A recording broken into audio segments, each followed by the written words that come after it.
Hello, people. Don't get confused. It is still me, Alina, and I'm still training for triathlon. It's Ramadan at the moment, and I'm fasting. To start with, I just want to give you a quick introduction to this practice in my life. I started 3 years ago. This is my third year of fasting, and the first year of fasting and trying to keep training. I will tell you later if it is possible.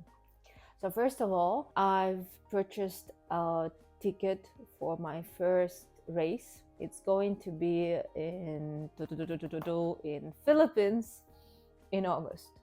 Who would have known that it will all go to Philippines? It was supposed to be Valencia, if you remember. Then I was thinking about Italy. Then I was thinking about some European countries.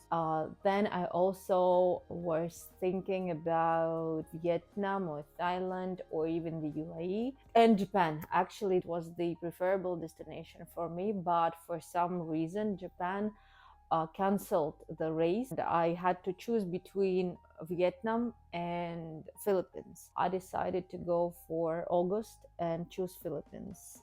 Besides, that's the destination where I have been dreaming to go to for a very long time, and now I can do both. That's a great thing about triathlon and about trainings and about races and competing, because it gives you a chance to chase not only one goal but actually two, like traveling, exploring new places, getting to know new cultures, meeting new people, and at the same time competing and challenging yourself.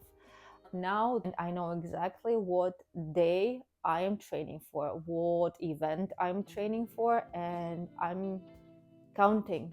Clocks are ticking, tick tock, tick tock. Yeah.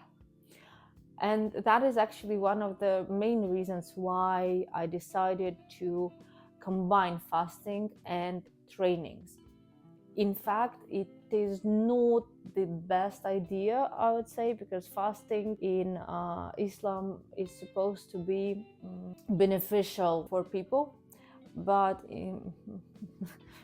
this time it's a bit challenging. It is not supposed to be as challenging, right? But I cannot stop my trainings for 1 month. That would leave me behind, and since I don't have much time before the race, it seems like 5 months. It's like, whoa, that's a lot, but actually, in fact, it is not.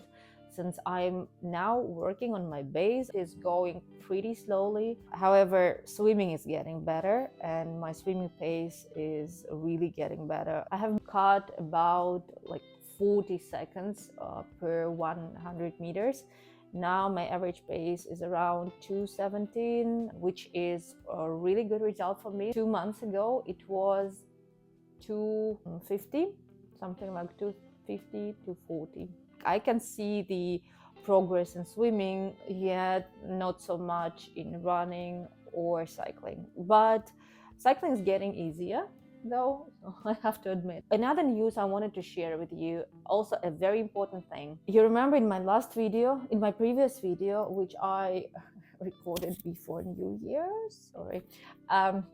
In my previous video, I shared with you some health issues I was facing. Hormones went crazy, and I was trying to find ways to solve this. Doctors had only two options for me. They had one option to wait patiently until it somehow, solves itself. And another option was to start a hormonal therapy, which I am strongly against, especially at such a young age. I consider myself young.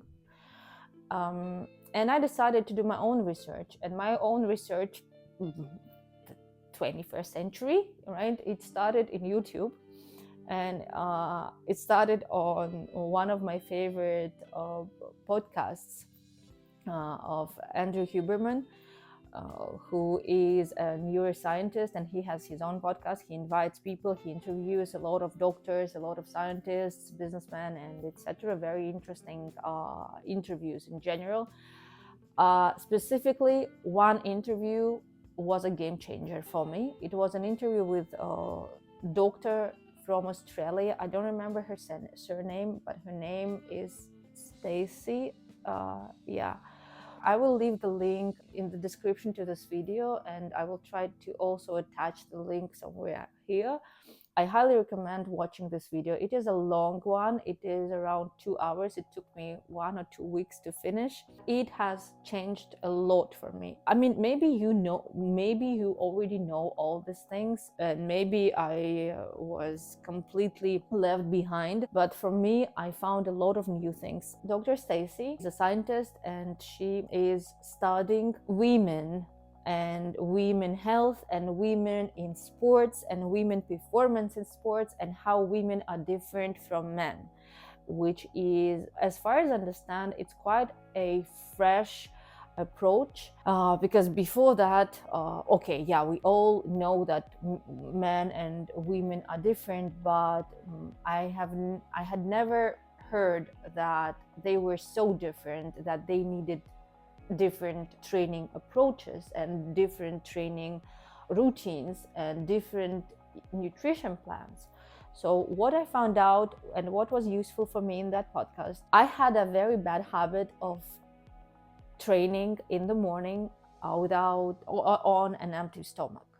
I was told that it was a good practice to boost metabolism, and therefore I regularly went on morning jogs, even long ones, on an absolutely empty stomach, even not drinking water, which I think now was one of the biggest reasons why my hormones went crazy.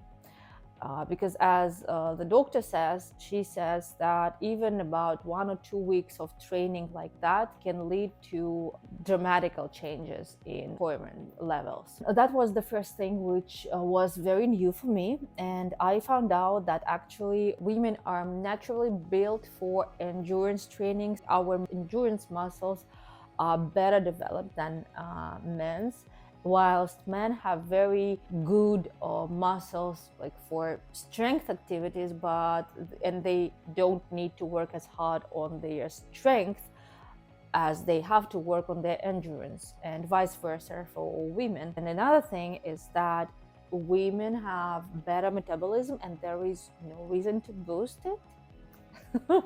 So all my joggings in the morning were just a waste of time, and also very damaging for my health. So the first thing which I changed in my routine, now I never train on an empty stomach. I always make sure that I eat something. That leads me to another misconception which I had. I thought that meal has to be complete, like if I eat something, I really eat something. Actually, that was the reason why I did not eat anything before trainings, because my digestion is different from other people's. Maybe you're experiencing the same thing. I need more time to digest. I really need about 2 hours at least to feel comfortable to start training. It's not always an option, especially in the morning when I have to work, or in the evening when I finish work and I want to have some rest. So therefore, training on an empty stomach was a very convenient option for me. The doctor explained that actually it wasn't necessary to eat a full meal. What I do before, during Ramadan, I don't do that. But what I did, and what I'm hopefully going to continue in April when Ramadan is over. In the morning, when I wake up before training, I would make a protein shake. 1 scoop of protein, a little bit of espresso, maybe add some juice to get some carbs, and maybe even banana. Then I drink it, and then it's very light. It doesn't give me a heavy feeling inside, and I don't need to wait until it digests.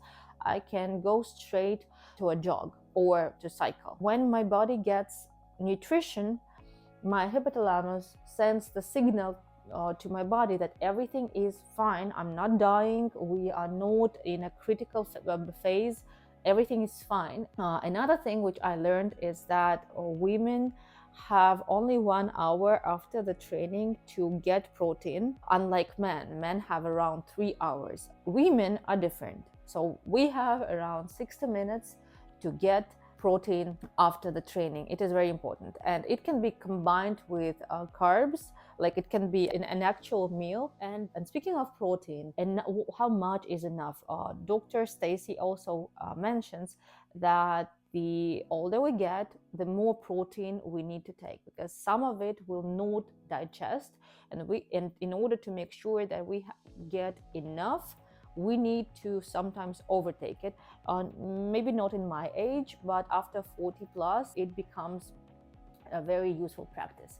So now I try to make sure that I get enough protein after training, which is for me around 35 grams, and also 150 grams of carbs for me, which is a lot. But the thing is that since, like, the moment I changed my diet, the moment I changed my nutrition plan and adapted it to my trainings, it took around 2 or 3 weeks for my body to feel better. Now I have more energy, I am stronger, trainings are much easier, and the most important thing is, which I can say it now openly with confidence, my hormones are back to norm. So December, January, February, March, 4 months, I've had my cycle back to norm, explicitly due to nutrition plan changes in timing when I get food and in amount of food I take. Thank God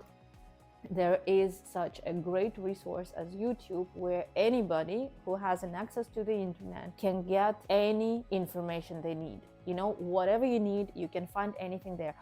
Do not trust the information you get. Go and do your own research.